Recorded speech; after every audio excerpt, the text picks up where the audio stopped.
আপনাদের প্রাপ্য বুঝায় দেওয়ার জন্য যে পদক্ষেপগুলো নিতে হবে ধাপে ধাপে আমি নিব। মাত্র তো হাইলাম, শপথ হয়েছে আজকে 10 দিন হয় নাই, সংসদের অধিবেশন শুরু হয় নাই, জামু আল্লাহ বাঁচাইলে আরো 5 বছর সময় আছে। ধাপে ধাপে আপনাদের প্রত্যেকে আপনাদের যদি এরকম কেউ থাকে এগুলো আমি ব্যবস্থা করে দিব, কোনো সমস্যা নেই, ঘরবাড়ি ব্যবস্থা করে দিব। ওই চেয়ারম্যান মেম্বার থেকে নিতে হবে না, আমি সরাসরি দিব। চেয়ারম্যান মেম্বার যে লোক দেখে আলাদা টাকা নিয়ে দিবে এগুলা না, যে প্রাপ্য তার নিজে গিয়ে আমি আইন না তারা উড়াই দিয়ে যাবো ওই ঘরের মধ্যে, এটা আমার দায়িত্ব থাকবে। আমি যার ঘর দরকার যে প্রাপ্য তারা আমি নিজে আমার ওই ঘরে উড়াই দিয়ে যাবো, তার 1 টাকাও কোনো মেম্বার কোথাও তার কিছু দিতে হবে। আমার ওই যে ইলেকশনের সময় তো আমার কোনো টাকা পয়সা ছিল না, আমি রাস্তা দিয়ে ওই যে ইলেকশন করতাম, মানুষ আমার টাকা দিত, কেউ 500, 1000, 2000, 3000, 5000, 10,000 করে দিত। ওইয়া যতদিন পকেটে আসিল, যারা এসে সহযোগিতার লিগে ওখান থেকে 200, 500, 1000 করে সবাই দিয়ে ওইয়া শেষ। আমার চলার মতো কিন্তু এখন ঠিক মতো টাকা নেই, আল্লাহ সাক্ষী আছে। এখন আমি যখন যারা আইতেছে, যেমন উনি আইলো, ওনার ছেলের একটা অপারেশন সহযোগিতা, আমার নিজের কোনো টাকা নেই যে নিজের টাকা আমার কাছে না, আব্বা আম্মার থেকে নিয়ে দিছে। হ্যাঁ, এখন আর কত দিব তোমার দিতে স্বাভাবিক।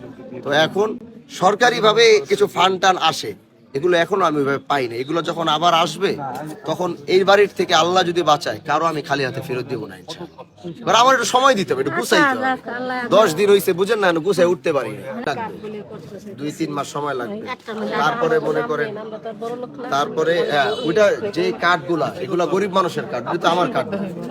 এটা যে প্রাপ্য, যে গরিব মানুষ যে প্রাপ্য, ওই কার্ডগুলা সেই পাবে। এই কারণে আমি আগের কার্ডগুলা বলছি যে ওই নামের উপরে যাবেন, আমি সব পরিবর্তন করতে চাই।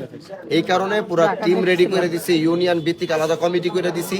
আগের যারা চেয়ারম্যান মেম্বাররা এই কার্ডগুলারে রাখতো, দিয়া এলাকার নিজেরা দিয়া ভোট কামাইতো, আমি এগুলো সব ক্যান্সেল করাই দিছি। এখন যারা প্রাপ্য তাদের নামই লিস্ট করা হইতেছে, আর তারা আসবে, তারা আপনাদের এলাকায় যাবে, আপনাদের সাথে কথা বলবে, যার যার ইউনিয়নে আলাদা আলাদা লোক যাবে, একটা চাইল দিব হয়তো 10 কেজি, চাইলটা হয়তো যারা প্রাপ্য তারাই। এই জন্য আগের যে সিস্টেমে চলছে ওই সিস্টেমে আগে এখন আর কেউ পাবে না।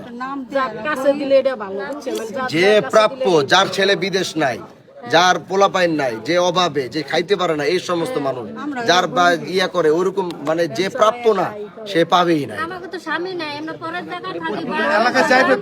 আপনাদের এলাকায় যাবে, জিজ্ঞাসা করবে। এবার পুরো সেটআপ চেঞ্জ করে দিচ্ছে, তারা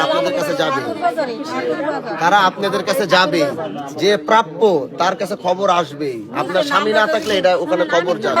আপনাদের লিগেই তো আমি আইছি, আপনাদের সুখে দুঃখেই তো আমার থাকতে হইব, দেখতে হইব, এই তো আমার কাজ। না রোজা রাখা, যে রোদের মধ্যে খাড়াই রয়েছে, 1000টা অভিযোগ শুনলাম সকাল থেকে, মনে করেন যাই ঝামেলা সারলাম রোজা রাখা। আমার একটু সময় দিতে হবে, একটু গুছাইতে হবে। 10 দিন হয়েছে, বুঝেন না, গুছাই উঠতে পারি না, সময় লাগবে। এলাকায় যাবে, এলাকায় আপনাদের খোঁজ খবর নিয়ে যার যে প্রাপ্য, যে আপনাদের মধ্যে যে দেখবেন বেশি গরিব, দরকার নিজের নামটা যদি নিজে 2 বেলা খাইতে পারেন, পাশের বাড়ি 1 বেলা খাইতে পারে না, পারলে ওর নামটা দিয়ে দিবে।